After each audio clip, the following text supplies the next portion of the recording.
So the final key concept that I want to cover here before we actually get into using Illustrator is something called isolation mode.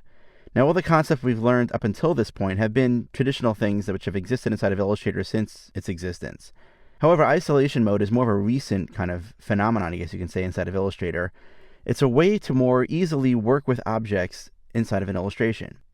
As you start to build more and more complex illustrations, you'll find it that much more difficult to select the objects that you want to work with. Building on the concepts we already know, we mentioned in the last video that when you're using Photoshop, you have to select individual pixels, and that can be tedious, and there are certain tools that Photoshop has to help you select those pixels.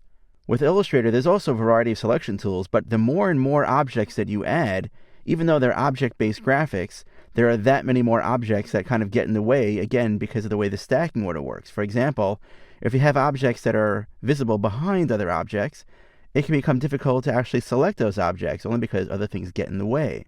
And that's where isolation mode comes in. Isolation mode allows you to isolate individual parts of a graphic so that you can focus on just that part of it. Isolation mode first appeared in Illustrator CS2. It got better in CS3, but now in Illustrator CS4, it really has turned into one of the greatest enhancements, I think, that is available in the program, only because of how often you can end up using it. For example, I mentioned before how when you're working with different pieces of artwork, maybe for example a group, let's take this surfboard here on the far left here. This is a group that's made up of many elements. And what I could do is if I wanted to use the direct selection tool, I could go ahead and work with individual objects that are part of that group as well, and move those individually, or maybe let's say individual letters that are part of this particular logo, so on and so forth. But even using the keyboard shortcut, it could become tedious moving back and forth between these two selection tools. Well, I'm going to stay only right now using the black arrow or the selection tool. I'm going to come over to this surfboard, and you know that when I click and move this, the entire surfboard moves as one design unit. Let me press undo. What I'm going to do is I'm going to actually double click on this particular surfboard. Now you'll notice that the other surfboards in this file are grayed out. I can't even select them. I can see them, but I can't even move them. And I now basically have isolated just this group to work with it. In fact, you'll notice the gray bar now appears across the top of my screen, and I now see that it has something called breadcrumbs.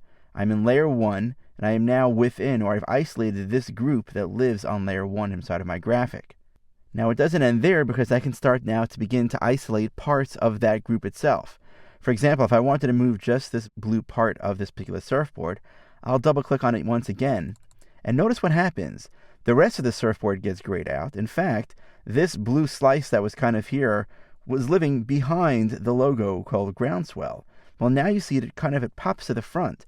I didn't actually change the stacking order. What Illustrator did was it says, hey, you obviously want to edit and work with that graphic. I will bring it forward in context so that you can work with it. When you're done, I'll put it back into the place that it belongs. So imagine if you have a very complex illustration. By simply double-clicking with the mouse in different areas, you could bring pieces of artwork that are maybe hidden behind other areas or that are maybe difficult to work with, bring them to the front just so that you can make a quick edit to them, and then send them right back to where they belong. For example, now I'm not using my white arrow. I'm using the regular black arrow, yet I'm able to move this shape individually, even though I know that these are all elements of a single group. And the way that that happens is because I've now isolated the group. In fact, I have this group here. I can double-click again. I can isolate the path now. So basically, one of the new features inside of Illustrator CS4 is isolation mode now works on individual paths. This means that I could really go into any part of my illustration and work with it without any issues whatsoever. And to basically go out of isolation mode, I can either step back by clicking on these breadcrumbs, or I can just double click on any area outside that object to return me to regular edit mode. For example, if I knew I wanted to work on, let's say, just this shape right here, using my regular selection tool, I'll double click once, double click again. Now I've isolated this entire group, double click another time, and now I see that I can isolate this particular object here within that group without having to worry about moving around to different selection tools, so on and so forth. And I can see that I have that hierarchy right here inside of my file. I'll double click outside and I'm back to editing this artwork. So as we kind of go through the entire video title, we will continue to come back to isolation mode to see how easy it is to basically work with your artwork, even if it may be a very complex file.